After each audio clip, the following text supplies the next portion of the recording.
Welcome back learners, welcome to Vigyan Gurukul. और जैसा कि आपको पता है कि यहाँ पे सीबीएसई क्लास 9 मोशन यहाँ पे कवर हो रहा है। ये उसका लेक्चर नंबर 10 है। इससे पहले 9 लेक्चर्स अपलोड हो चुके हैं। प्लीज़ बच्चे, मैं आपसे रिक्वेस्ट करूँगा कि आप उनको पहले ज़रूर देखें, फिर इसको कंटिन्यू करें, तभी आपको चीज़ें बेहतर समझ में आएंगी।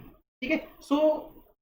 स्टार्ट करने से पहले मैं आपसे वही रिक्वेस्ट करता हूँ कि लाइक ज़रूर कर दीजिएगा, शेयर करना ना भूलें, और अपने फ्रेंड्स, रिलेटिव, कज़न जो भी मतलब स्कूल में हैं 8th से 12th तक के या आईआईटी की प्रिपरेशन कर रहे हैं, उनको ज़रूर बताएं इस चैनल के बारे में।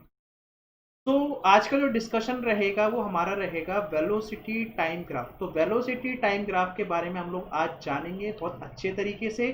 फिर हम देखेंगे कि यूनिफॉर्म मोशन के लिए वेलोसिटी टाइम ग्राफ कैसा दिखता है। फिर हम देखेंगे कि यूनिफॉर्म और नॉन यूनिफॉर्म एक्सीलरेशन के लिए वेलोसिटी टाइम ग्राफ कैसा बनता है।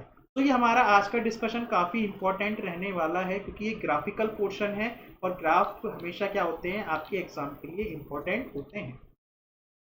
तो वेलोसिटी टाइम ग्राफ में हम लोग क्या देखने वाले हैं, हम लोग टाइम के साथ वेलोसिटी का वेरिएशन देखने वाले हैं। बच्चे, हम क्या देखने वाले हैं, हम लोग टाइम के साथ वेलोसिटी का वेरिएशन यहाँ पे क्या करने वाले हैं, देखने वाले हैं। ठीक है। हम क्या करेंगे, टाइम एक्स एक्सिस में हम लोग क्या लेंगे बच्चे, एक्स एक्सिस में तो हम लोग लेंगे टाइम, और ये जो हमारी वाई एक्सिस होगी इसमें हम लोग क्या लेंगे, वेलोसिटी में क्या लेंगे, वेलोसिटी। तो क्या होगा, एक्स एक्सिस में टाइम चलेगा और वेलोसिटी चलेगी वाई एक्सिस में। ये हमारा क्या रहेगा, इस तरीके से हम लोग ग्राफ को ड्रॉ करेंगे। तो सबसे पहले जो हमारा केस आता है वो यूनिफॉर्म मोशन का आता है ऑब्जेक्ट का। अब बच्चे, ये जो यूनिफॉर्म मोशन होता है ना बच्चे, यूनिफॉर्म मोशन कहने का मतलब ये होता है कि जो वेलोसिटी होती है वो क्या होती है, वो कांस्टेंट रहती है। तो velocity remain constant with respect to time. मतलब टाइम आपका चेंज हो रहा है, लेकिन उस ऑब्जेक्ट की जो वेलोसिटी है वो कभी भी चेंज नहीं होगी। अगर वेलोसिटी चेंज नहीं होगी तो हम क्या करते हैं, यहाँ पे प्लॉट करते हैं। आप बच्चे, आपको ये दिख रहा है ना, ये टाइम है, ये टाइम है बच्चे, और ये क्या है, वेलोसिटी है। ठीक है। आप यहाँ से ऑब्जर्व कर रहे हो क्या, ये देखो मैंने बड़ी कर दी स्क्रीन। ठीक है। आप यहाँ से क्या ऑब्जर्व कर रहे हो कि देखो, जब स्टार्टिंग कहाँ से होती है बच्चे, मेजर हमेशा यहाँ से होता है, ओरिजिन से, जीरो से। जब टाइम 5 सेकेंड था तो उस टाइम पे वेलोसिटी कितनी थी, उस टाइम पे वेलोसिटी थी 50। मतलब मैं ये कहना चाह रहा हूँ कि जब यहाँ पे मैं टाइम लिखता हूँ और यहाँ पे क्या लिखता हूँ, वेलोसिटी। ठीक है, यहाँ लिखता हूँ वेलोसिटी। जब टाइम 5 सेकेंड था उस टाइम पे वेलोसिटी कितनी थी, 50 मीटर पर सेकेंड। फिर क्या हुआ, जब टाइम आपका बढ़ गया, 5 से इंक्रीज कर गया तो 10 हो गया, उस टाइम पे भी वेलोसिटी कितनी थी बच्चे, 50 मीटर पर सेकेंड। फिर जब टाइम कितना हुआ, 15 हुआ, उस टाइम पर भी वेलोसिटी कितनी थी, 50 थी। फिर टाइम आपका 20 हुआ, उस टाइम पर भी जो वेलोसिटी थी वो कितनी थी, 50 ही थी। तो 25 पे भी 50। ठीक है, उसी तरीके से 30 पे भी 50, उसी तरीके से 35 पे भी कितनी है, 50। आप क्या यहाँ से बच्चे ऑब्जर्व कर रहे हो, आप बच्चे ऑब्जर्व कर रहे हो कि थ्रू आउट क्या हो रहा है, आपकी ये जो वेलोसिटी है वो क्या कर रही है, सेम है, चेंज नहीं हो रही है। लेकिन आपका ये जो टाइम है वो क्या हो रहा है, यहाँ से बच्चे इंटरवल क्या हो रहा है, बढ़ रहा है, चेंज हो रहा है। अगर ऐसा है तो क्या करेंगे हम लोग, क्या करेंगे, ये जो येलो लाइन आपको दिख रही है, आप इस येलो लाइन को ड्रॉ करो और इस 50 से एक स्ट्रेट लाइन ड्रॉ करोगे, तो जहाँ पे ये इंटरसेक्ट करेंगी वो आपको मिल जाएंगे पॉइंट्स। क्या मिल जाएंगे, पॉइंट्स मिल जाएंगे। तो ABCDEFG, ये जो आपको शो हो रहा है, ये क्या शो कर रहा है कि एट किसी भी टाइम आप देख लो उसकी वेलोसिटी चेंज नहीं हुई। ये क्या है, आपके पास क्या है, एक पैरेलल लाइन मिली है आपको, किसके पैरेलल है, ये टाइम एक्सिस के पैरेलल है, और या फिर ये हमारे पास क्या है, यहाँ पे एक्स एक्सिस के पैरेलल है। ठीक है। अब अगर क्या करूं बच्चे, मैं क्या करूं, ये जो मेरे को मिला है, ठीक है, ये जो ग्राफ मिला है, आप अगर देखोगे तो यहाँ से क्या कर रखा है मैंने, इतना मैंने क्या कर दिया, शेडिंग कर दी, क्या कर दी मैंने, इसकी शेडिंग कर दी। ठीक है। मैंने जब इसको शेड कर दिया तो कुछ इस तरीके से आपको क्या मिलेगा, एक रेक्टेंगल मिलेगा। ये क्या मिल रहा है, दिख रहा है बच्चे आपको, ये रेक्टेंगल दिख रहा है, दिख रहा है ना आपको बच्चे, रेक्टेंगल। तो ये क्या है, एक रेक्टेंगल है, ठीक है। तो इस रेक्टेंगल का क्या कर सकते हो आप, एरिया निकाल सकते हो। आपको रेक्टेंगल का एरिया तो पता है ना बच्चे, क्या होता है, लेंथ होती है इनटू क्या करते हैं हम लोग, ब्रेड्थ करते हैं बस, ठीक है। लेंथ इंटू ब्रेड्थ, या फिर क्या कर दो, लेंथ इंटू ब्रेड्थ कर दो, तो आपको क्या मिल जाएगा, रेक्टेंगल का एरिया मिल जाएगा। तो जब बच्चे आप क्या करोगे, इसका एरिया निकालोगे, ये जो आपको जो ग्रीन में दिख रहा है ना, ये पूरा हमने शेड कर दिया, क्या कर दिया, शेड कर दिया इसके नीचे का। तो हमें क्या मिलेगा, ये जो एरिया देगा वो आपको क्या देगा, डिस्प्लेसमेंट का मैग्नीट्यूड देगा। क्या देगा बच्चे, डिस्प्लेसमेंट की वैल्यू देगा। क्या देगा, इसका एरिया डिस्प्लेसमेंट की वैल्यू देगा। तो ये वेरी वेरी इंपॉर्टेंट बात है, आपको इसको ध्यान रखनी है बच्चे, ठीक है। तो यहाँ पे क्या ध्यान रखना है, आपने ये ध्यान रखना है कि जो प्रोडक्ट है आपके पास वेलोसिटी एंड टाइम का, वो आपको क्या देने वाला है, displacement of an object in uniform motion. ध्यान रखना, हम यूनिफॉर्म मोशन की बात कर रहे हैं। सो यहाँ पे देखो कि यहाँ पे जो वेलोसिटी है वो सपोज करो क्या है, v है। यहाँ पे जो वेलोसिटी है वो कितनी है, v है।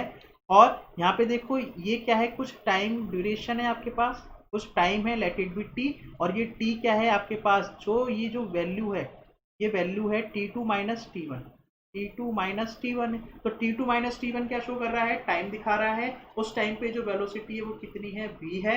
सो v इंटू टी, तो ये क्या हो जाएगा आपके पास, इसका अगर एरिया निकालते हो रेक्टेंगल का तो v इंटू टी हो जाएगा। तो ये v इंटू टी क्या देगा आपको, s देगा। और s क्या है यहाँ पे, डिस्प्लेसमेंट है। क्या है बच्चे, यहाँ पे s है डिस्प्लेसमेंट, ठीक है। सो यहाँ से हम लोग क्या फाइंड आउट कर सकते हैं, तो from velocity time graph we find the magnitude of displacement of an object by calculating the area enclosed by the velocity time graph and the time axis। तो इस टाइम एक्सिस और इस velocity time graph के बीच का जो area मिलेगा आपको बच्चे, वो क्या देगा आपको, ये देगा डिस्प्लेसमेंट। क्या देगा बच्चे, ये आपको दिखाएगा, डिस्प्लेसमेंट के बारे में बताएगा, ठीक है। So the area enclose in the graph is AF IH है। देखो AFIH, ठीक है। सो ये जो एरिया है वो कैसे निकालोगे, इसका रेक्टेंगल है ये, तो रेक्टेंगल का आपने एरिया निकाला, और इस रेक्टेंगल का एरिया कितना हो गया, AF इंटू AH। AF कितना है, T है यहाँ पे, और AH कितना है, V है। तो यहाँ पे मैंने इसको क्या माना है, यहाँ पे T माना हुआ है, T2 माइनस टी1 को, और ये क्या है, V है। तो आप इनका प्रोडक्ट करोगे तो आपको क्या मिलेगा, डिस्प्लेसमेंट मिलेगा। तो सबसे पहली बात आपने क्या जानी, सबसे पहली बात आपने ये जानी कि यूनिफॉर्म मोशन के केस में वेलोसिटी टाइम ग्राफ आपको क्या देता है, डिस्प्लेसमेंट देता है। काफी इंपॉर्टेंट है, आपको ध्यान रखना है बच्चे। उसके बाद हमारे पास जो नेक्स्ट केस आता है वो यूनिफॉर्म एक्सीलरेशन का केस आता है। अगर हमारे पास यूनिफॉर्म एक्सीलरेशन का केस है तो उस केस में हमारे पास वेलोसिटी टाइम ग्राफ कैसा दिखता है। तो आप देख रहे हो यूनिफॉर्म का, आप लोगों ने जब एक्सीलरेशन पढ़ा था तो मैंने आपको बताया था कि जो अमाउंट होता है, जिस अमाउंट से क्या होती है आपकी वेलोसिटी चेंज होती है, ठीक है, वो क्या रहती है, वो इक्वल रहती है। आप देख रहे हो ना 10 से 20, तो यहाँ पे 10 से चेंज हुई, फिर 20 से 30 हुई, तो फिर 10 से चेंज हुई, फिर 30 से 40 हुई, तो फिर 10 से चेंज हो रही है। तो आप देख रहे हो थ्रू आउट क्या हो रहा है, इक्वल अमाउंट से आपकी वेलोसिटी चेंज हो रही है। और ये जो टाइम इंटरवल है ये भी क्या हो रहा है, इक्वल अमाउंट से ही क्या हो रहा है, चेंज हो रहा है। टाइम इंटरवल भी इक्वल अमाउंट से चेंज हो रहा है। अगर ऐसी बात है तो ये जो मोशन है, ये जो एक्सीलरेशन मिलने वाला है आपको यहाँ से, वो एक यूनिफॉर्म एक्सीलरेशन मिलेगा। तो आप क्या करोगे, आप इसको क्या करोगे, ग्राफ को प्लॉट करो। तो देखो 5 के करस्पॉन्डिंग क्या है, 10 है, तो 5 के करस्पॉन्डिंग क्या है, 10 है, तो मैंने इनको ज्वाइन कर दिया। फिर 10 के करस्पॉन्डिंग क्या है, 20 है, तो 10 के करस्पॉन्डिंग क्या है, 20 है, ज्वाइन कर दिया। फिर 15 के करस्पॉन्डिंग कितना है, 30, तो 15 के करस्पॉन्डिंग 30 है, ज्वाइन कर दिया। 20 के करस्पॉन्डिंग 40, 20 के करस्पॉन्डिंग 40 ज्वाइन कर दिया। 25 के करस्पॉन्डिंग 50, 25 के करस्पॉन्डिंग कितना है, 50 है। फिर 30 के करस्पॉन्डिंग कितना है, 60 है। 30 के करस्पॉन्डिंग कितना है, 60 है। और 35 के करस्पॉन्डिंग कितना है यहाँ पे बच्चे, 70 है। तो जब आप इसको ज्वाइन करोगे तो आपको ये जो A B C D E F G ये जो पॉइंट मिलेंगे, जब आप इनको ज्वाइन करोगे स्केल से तो आपको क्या मिलेगी, एक स्ट्रेट लाइन मिलेगी। क्या मिलेगी यहाँ पे, एक स्ट्रेट लाइन मिलेगी। तो इसका मतलब ये है, यहाँ से हमने ये बता दिया कि एक स्ट्रेट लाइन हमें क्या मिलेगा, यहाँ से ग्राफ मिलेगा, एक स्ट्रेट लाइन ग्राफ मिलेगा। किस केस में, यूनिफॉर्म एसिलेशन के केस में, वेलोसिटी टाइम ग्राफ। ठीक है। और यहाँ से एक चीज और आपको ध्यान रखनी है कि जो वेलोसिटी चेंज हो रही है वो equal amount in equal intervals में हो रही है। इसका मतलब क्या है कि वेलोसिटी डायरेक्टली प्रोपोर्शनल होती है किसके, टाइम के होती है। यूनिफॉर्म एसिलेशन के केस में वेलोसिटी क्या होगी, डायरेक्टली प्रोपोर्शनल होगी किसके, टाइम के। मतलब टाइम पर पूरी तरीके से क्या है, डिपेंड कर रही है, पूरी तरीके से क्या कर रही है, उस पर डिपेंड है, उस पर निर्भर है। ठीक है। सो ये हमारे पास क्या है, यूनिफॉर्म एसिलेशन का कर्व है। तो अगर यूनिफॉर्म एसिलेशन का कर्व को हम क्या करते हैं, इसको अगर थोड़ा सा और स्टडी करा जाए, तो थोड़ा सा और स्टडी करते हैं यहाँ पे। तो अब मैंने क्या किया, देखो अब मैंने क्या किया यहाँ पे कि ये मेरे को कर्व मिला। तो मैंने क्या किया यहाँ से बच्चे कि ये जो 20 आपको दिख रहा है ना, मैंने क्या किया, यहाँ से एक पैरेलल लाइन ड्रॉ करी इस तरीके से, जो इस ए पॉइंट को काट रही है। फिर मैंने इस 50 से क्या करी, एक लाइन और ड्रॉ करी, तो ये क्या मिल रही है, ई पॉइंट पे मिल रही है। या आप ऐसा समझो कि मैंने ई से क्या किया, इधर मिलाया, ए से कहाँ करा, इधर किया। अब इस ए से ही नीचे की तरफ क्या की, लाइन ड्रॉ करी, और इस ई से ही नीचे की तरफ लाइन ड्रॉ करी, सी पॉइंट मिला।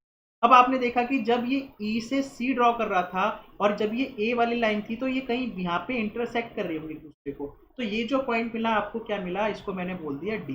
तो क्या बोल दिया, डी। तो अब आपको क्या दिख रहा है, अगर देखूं कि ये जो प्रोफाइल है, ये वेलोसिटी टाइम की प्रोफाइल है और ये क्या है, टाइम एक्सिस है। तो अगर क्या करता हूं, इतने पोर्शन को शेड कर दूं, क्या कर दूं, इतने पोर्शन को शेड कर दूं, तो ये क्या है, आपके पास एक ऐसी फिगर है जिसको आप क्या बोलते हो, वैसे तो ट्रेपेजियम बोलते हो। तो अगर आप इसका एरिया फाइंड आउट कर पाए, अगर आप इसका एरिया फाइंड आउट कर पाए, तो ये आपको क्या देने वाला है।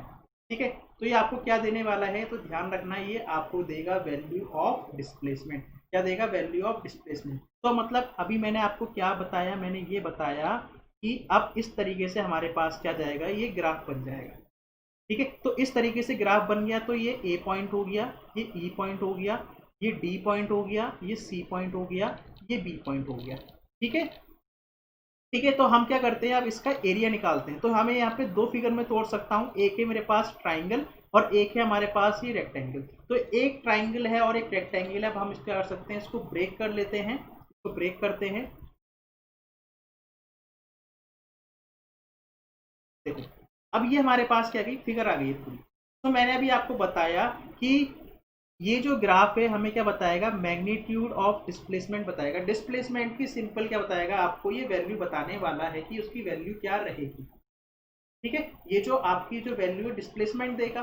सो in order to calculate the magnitude of displacement of an object, अगर आप इस ऑब्जेक्ट की डिस्प्लेसमेंट की वैल्यू फाइंड आउट करना चाहते हो, we have to find out the area enclosed by the velocity time graph and the time axis between which time interval t1 and t2। तो t1 और t2 के बीच का जो टाइम इंटरवल है उसके बीच की आपको क्या बताना है, क्या निकालना है, यहाँ से एरिया फाइंड आउट करना है। सो जो एरिया होगा ना बच्चे, वो क्या होगा, ए ई डी सी बी ए, ये पूरा एरिया है इस ग्राफ का। तो इस एरिया को हम ब्रेक कर सकते हैं दो पार्ट में। एक पार्ट तो ट्राइंगल शो हो रहा है और एक पार्ट क्या है, रेक्टेंगल शो हो रहा है। अब आपको ट्राइंगल का भी एरिया आता है और आपको रेक्टेंगल का एरिया भी निकालना आता है। तो अगर ट्राइंगल का एरिया मैं आपसे पूछूं तो आप मुझे बताओगे हाफ इंटू बेस। बेस कितना है, यहाँ से ये AD है और हाइट कितनी है, यहाँ से ED है। ठीक है। और इस रेक्टेंगल का एरिया क्या होगा, जो इसकी क्या है, ये विड्थ है और जो इसकी लेंथ है। तो AB इंटू BC, ये हमारे पास क्या हो गया, इस रेक्टेंगल का एरिया हो गया। तो यहाँ से देख रहे हो आप AD कितना है, यहाँ से देखो, अगर इसको थोड़ा सा मैं बड़ा कर दूं,